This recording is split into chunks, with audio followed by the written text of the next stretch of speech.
নমস্কার সকল প্রিয় ছাত্রছাত্রী, এই ভিডিওর মাধ্যমে ভারতের নদ নদী সম্পর্কিত গুরুত্বপূর্ণ 100টি প্রশ্ন আলোচনা করবো। তোমরা সকলে জানো যে ভারতীয় সরকারি চাকরির পরীক্ষায় ভারতের নদ নদী থেকে প্রশ্ন আসবেই, তাই এই পার্টটা ভালো করে দেখে নাও এবং পারলে কোশ্চেনগুলো খাতায় নোট করে নাও, তোমাদের খুবই কাজে আসবে পরীক্ষায়।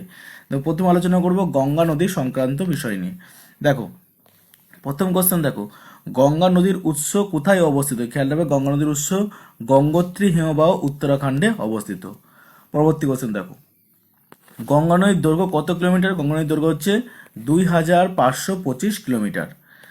পরবর্তী কোশ্চেন দেখো, গঙ্গা কোন উপসাগরে পতিত হয়? গঙ্গা হচ্ছে বঙ্গোপসাগরে পতিত হয়। পরবর্তী কোশ্চেন দেখো, গঙ্গার প্রধান উপনদী কোনটা? গঙ্গার প্রধান উপনদী হচ্ছে যমুনা নদী। পরবর্তী কোশ্চেন দেখো, গঙ্গা কোন কোন রাজ্যের মধ্যে দিয়ে প্রবাহিত হয়েছে? গঙ্গা হচ্ছে উত্তরাখণ্ড, উত্তরপ্রদেশ, বিহার, ঝাড়খণ্ড এবং পশ্চিমবঙ্গের মধ্যে দিয়ে প্রবাহিত হয়েছে। গঙ্গা নদীর হরিদ্বারে প্রবেশের পূর্বে কি নাম? সেটা হচ্ছে ভাগীরথী। তাহলে খেয়াল রাখবে, গঙ্গা নদী হরিদ্বারে প্রবেশের পূর্বে কি নাম রয়েছে? ভাগীরথী। পরবর্তী কোশ্চেন দেখো, গঙ্গা ও যমুনার সঙ্গমস্থল কোথায়? সেটা হচ্ছে প্রয়াগরাজ, এলাহাবাদ। পরবর্তী কোশ্চেন দেখো, গঙ্গা নদীর বৃহত্তম বদ্বীপের নাম কি? সেটা হচ্ছে সুন্দরবন বদ্বীপ। পরবর্তী কোশ্চেন দেখো, ফারাক্কাবাদ কোন নদীতে অবস্থিত? ফারাক্কাবাদ গঙ্গা নদীতে অবস্থিত। পরবর্তী কোশ্চেন দেখো, গঙ্গা অ্যাকশন প্ল্যান কত সালে চালু হয়? গঙ্গা অ্যাকশন প্ল্যান 1986 সালে চালু হয়। এবার যমুনা ও তার অন্যান্য গঙ্গার উপনদী সম্বন্ধে আলোচনা করব। দেখো, পরবর্তী কোশ্চেন, যমুনা নদীর উৎস কোথায়? যমুনা নদীর উৎস হচ্ছে যমুনাত্রী হিমবাহ উত্তরাখণ্ড। দেখো, পরবর্তী কোশ্চেন দেখো, যমুনা নদীর দৈর্ঘ্য কত? যমুনা নদীর দৈর্ঘ্য হচ্ছে 1376 কিলোমিটার। দিল্লি কোন নদীর তীরে অবস্থিত? দিল্লি হচ্ছে যমুনা নদীর তীরে অবস্থিত। আগ্রা শহর কোন নদীর তীরে অবস্থিত? আগ্রা শহর হচ্ছে যমুনা নদীর তীরে অবস্থিত। পরবর্তী কোশ্চেন দেখো, চম্পল নদী কোন নদীর উপনদী? চম্পল হচ্ছে যমুনা নদীর উপনদী। তাহলে খেয়াল রাখবে, চম্বল হচ্ছে যমুনা নদীর একটি উপনদী। পরবর্তী দেখো, গোমতী নদী কোথায় প্রবাহিত হয়েছে? গোমতী নদী হচ্ছে উত্তরপ্রদেশে প্রবাহিত হয়েছে। পরবর্তী দেখো, ঘাগড়া নদী কোন দেশ থেকে উৎপন্ন হয়েছে? ঘাগড়া নদী হচ্ছে তিব্বত, চীন দেশ থেকে উৎপন্ন হয়েছে। গণ্ডক নদী কোন দুটি দেশের মধ্যে প্রবাহিত? গণ্ডক নদী নেপাল ও ভারতের মধ্যে দিয়ে প্রবাহিত।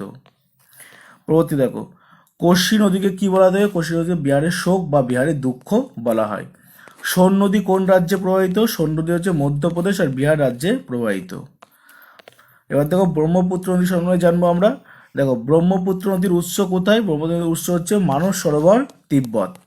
এবার তিব্বতে ব্রহ্মপুত্র নদীর নাম কি? তিব্বতে ব্রহ্মপুত্রের নাম হচ্ছে সাংপো বা ইয়ারলুং সাংপো।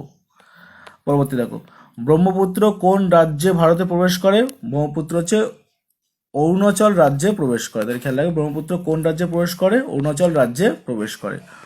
অরুণাচল প্রদেশে ব্রহ্মপুত্রের নাম কি? সেটা হচ্ছে দিহাং নদী। তার অরুণাচল প্রদেশে যখন আসছে তখন ব্রহ্মপুত্র নদীর নাম কি হয়ে যাচ্ছে? দিহাং নদী। পরবর্তী দেখো, আসামে ব্রহ্মপুত্র প্রধান উপনদী কোনটি? আসামে ব্রহ্মপুত্র প্রধান উপনদী হচ্ছে সুবর্ণগিরি।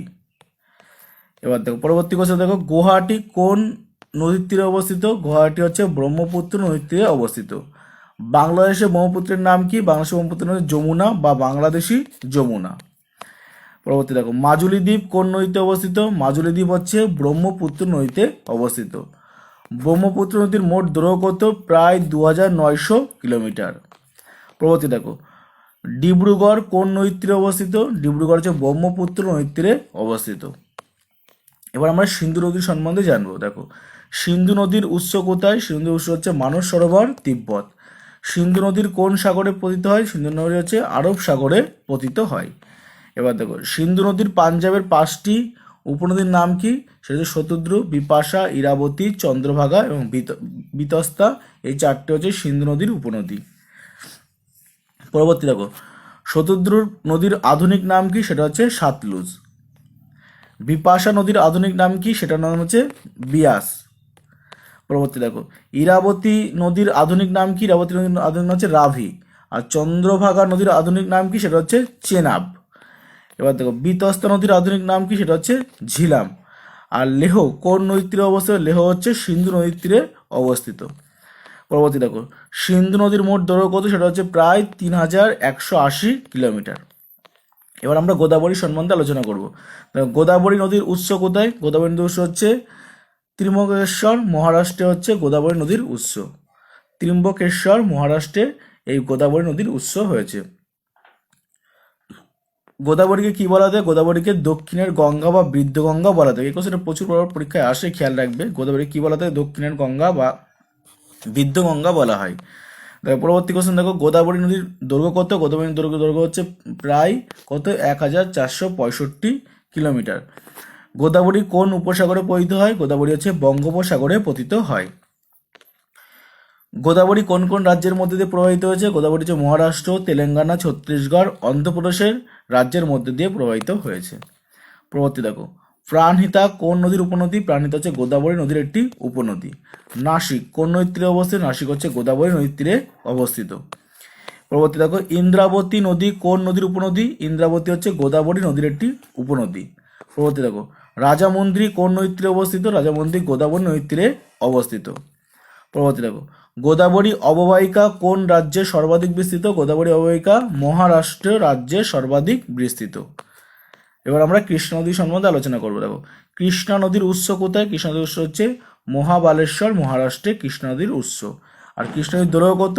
1400 কিলোমিটার কৃষ্ণা নদীর দৈর্ঘ্য। তুঙ্গভদ্রা কোন নদীর উপনদী? তুঙ্গভদ্রা হচ্ছে কৃষ্ণা নদীর উপনদী। কৃষ্ণা নদী কোন উপসাগরে পতিত হয়? কৃষ্ণা নদী বঙ্গোপসাগরে পতিত হয়। দেখো পরবর্তী দেখো, বিজয়বাড়া কোন নদীর তীরে অবস্থিত? সেটা হচ্ছে কৃষ্ণা নদীর তীরে অবস্থিত। দেখো, ভীমা নদী কোন নদীর উপনদী? ভীমা হচ্ছে কৃষ্ণা নদীর উপনদী। ঠিক আছে। এবার কৈনা নদী কোথায় অবস্থিত? কৈনা নদী মহারাষ্ট্র, কৃষ্ণার একটি উপনদী। দেখো পরবর্তী দেখো, সাংলি শহর কোন নদীর তীরে অবস্থিত? সাংলি শহর কৃষ্ণা নদীর তীরে অবস্থিত। পরবর্তী দেখো, কৃষ্ণা নদী কোন কোন রাজ্যের মধ্যে দিয়ে প্রবাহিত হয়েছে? কৃষ্ণা নদী হচ্ছে মহারাষ্ট্র, কর্ণাটক, তেলেঙ্গানা, অন্ধ্রপ্রদেশ সেই সমস্ত রাজ্যের মধ্যে দিয়ে প্রবাহিত হয়েছে। নার্গাজুন সাগরবাঁধ কোন নদীতে রয়েছে? নার্গাজুন সাগরবাঁধ এই কৃষ্ণা নদীর উপরেই রয়েছে।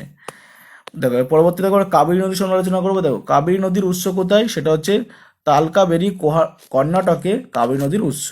কাবেরীকে কি বলা হয়? কাবেরীকে দক্ষিণের গঙ্গা বলা হয়ে থাকে। পরবর্তী দেখো, কাবেরীর দৈর্ঘ্য কত? কাবেরীর দৈর্ঘ্য প্রায় 805 কিলোমিটার। পরবর্তী দেখো, তিরুচিরাপল্লী কোন নদীর তীরে অবস্থিত? তিরুচিরাপল্লী কাবেরী নদীর তীরে অবস্থিত। পরবর্তী দেখো, শিব সমুদ্রম জলপ্রপাত কোন নদীতে রয়েছে? কাবেরী নদীর উপরে শিব সমুদ্রম জলপ্রপাত রয়েছে। এবার দেখো পরবর্তী কোশ্চেন, হোগেনাকাক্কাল জলপ্রপাত কোন নদীতে রয়েছে? হোগেনাকাক্কাল জলপ্রপাত কাবেরী নদীর উপরে রয়েছে।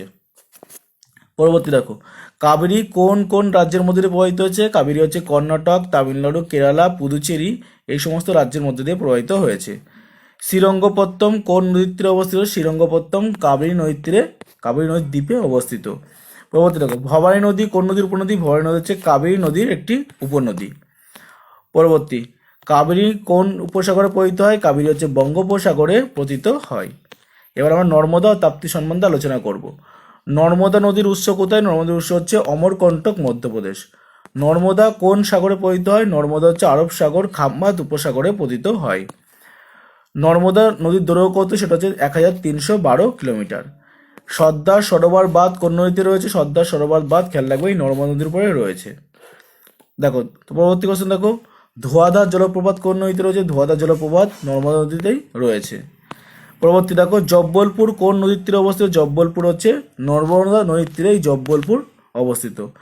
পরবর্তী দেখো, তাপ্তি নদীর উৎস কোথায়? তাপ্তি নদীর উৎস হচ্ছে মুলতাই, মধ্যপ্রদেশ হচ্ছে তাপ্তি নদীর উৎস। পরবর্তী দেখো, তাপ্তি নদী কোন সাগরে পতিত হয়? তাপ্তি নদী আরব সাগর, খাম্বাত উপসাগরে পতিত হয়। পরবর্তী দেখো, সুরাট কোন নদীর তীরে অবস্থিত? সুরাট হচ্ছে তাপ্তি নদীর তীরে সুরাট অবস্থিত। পরবর্তী কোশ্চেন দেখো, নর্মদা ও তাপ্তি নদী কোন দিকে প্রবাহিত হয়েছে? নর্মদা ও তাপ্তি নদী পূর্ব থেকে পশ্চিমে প্রবাহিত হয়েছে। এবার আমরা মহানদী ও অন্যান্য নদী সম্বন্ধে আলোচনা করব। দেখো, মহানদীর উৎস কোথায়? মহানদীর উৎস হচ্ছে সিহাওয়া, ছত্তিশগড়ে হচ্ছে মহানদীর উৎস। আর মহানদী কোন উপসাগরে পতিত হয়? মহানদী হচ্ছে বঙ্গোপসাগরে পতিত হয়। পরবর্তী দেখো, হীরাকুদ বাঁধ কোন নদীতে অবস্থিত? হীরাকুদ বাঁধ হচ্ছে মহানদীতে অবস্থিত। কটক শহর কোন নদীর তীরে অবস্থিত? কটক শহর মহানদীর তীরে অবস্থিত। এবার পরবর্তী দেখো, মহানদীর দৈর্ঘ্য কত? মহানদীর দৈর্ঘ্য হচ্ছে 858 কিলোমিটার। পরবর্তী দেখো, দামোদর নদীকে কি বলা হয়ে থাকে? দামোদর নদীকে বাংলার দুঃখ বলা হয়ে থাকে। দামোদর নদী কোথায় অবস্থিত? দামোদর নদী ঝাড়খণ্ড ও পশ্চিমবঙ্গে দিয়ে প্রবাহিত হয়। পরবর্তী দেখো, পেরিয়ার নদী কোন রাজ্যে অবস্থিত? পেরিয়ার নদী হচ্ছে কেরালা রাজ্যে অবস্থিত। এর পরবর্তী দেখো, নর্মদা ও তাপ্তি ছাড়া আর কোন নদী রিফট ভ্যালি হিসাবে প্রবাহিত? সেটা হচ্ছে দামোদর নদী হচ্ছে নর্মদা ও তাপ্তি ছাড়াও এই দামোদর নদী রিফট ভ্যালি দিয়ে প্রবাহিত হয়েছে। পরবর্তী দেখো, লুনি নদী কোথায় অবস্থিত? লুনি হচ্ছে রাজস্থানে অবস্থিত। পরবর্তী দেখো, বিবিধ কিছু কোশ্চেন দেখবো ইম্পর্টেন্ট। ভারতের দীর্ঘতম নদী কোনটা? ভারতের দীর্ঘতম নদী বললে করবে গঙ্গা নদী। ভারতের কোন নদীকে বিহারের শোক বা দুঃখ বলা থাকে? কোশি নদীকে বিহারের দুঃখ বা শোক বলা হয়ে থাকে। দেখো, হুগলি নদী কোন নদীর শাখা? হুগলি নদী হচ্ছে গঙ্গা নদীর একটি শাখা। কলকাতা কোন নদীর তীরে অবস্থিত? কলকাতায় হুগলি নদীর তীরেই অবস্থিত। দেখো, পাটনা কোন নদীর তীরে অবস্থিত? পাটনা হচ্ছে গঙ্গা নদীর তীরে অবস্থিত। এবার বারাণসী কোন নদীর তীরে অবস্থিত? বারাণসী গঙ্গা নদীর তীরে অবস্থিত। হায়দ্রাবাদ কোন নদীর তীরে অবস্থিত? মুসি নদীর তীরে অবস্থিত। দেখো, পরবর্তী কোশ্চেন দেখো, আহমেদাবাদ কোন নদীর তীরে অবস্থিত? আহমেদাবাদ সবরমতী নদীর তীরে অবস্থিত। পুনে কোন নদীর তীরে অবস্থিত? পুনে হচ্ছে মুথা নদীর তীরে অবস্থিত। এবং শেষ প্রশ্ন দেখো, ভারতের জাতীয় নদী কোনটা? জাতীয় নদী হচ্ছে গঙ্গা নদী। ওকে, এই 100টা প্রশ্ন ঘুরিয়ে ফিরিয়ে পরীক্ষায় আসে। 100টা প্রশ্ন তোমার সাথে তুলে ধরলাম। ভিডিওটি ভালো লাইক করো, ফ্রেন্ডকে শেয়ার করো, ফেসবুক পেজ থেকে রাখলে ফলো করো, আর ইউটিউব চ্যানেলকে সাবস্ক্রাইব করে রাখো। জয় হিন্দ, বন্দে মাতরম।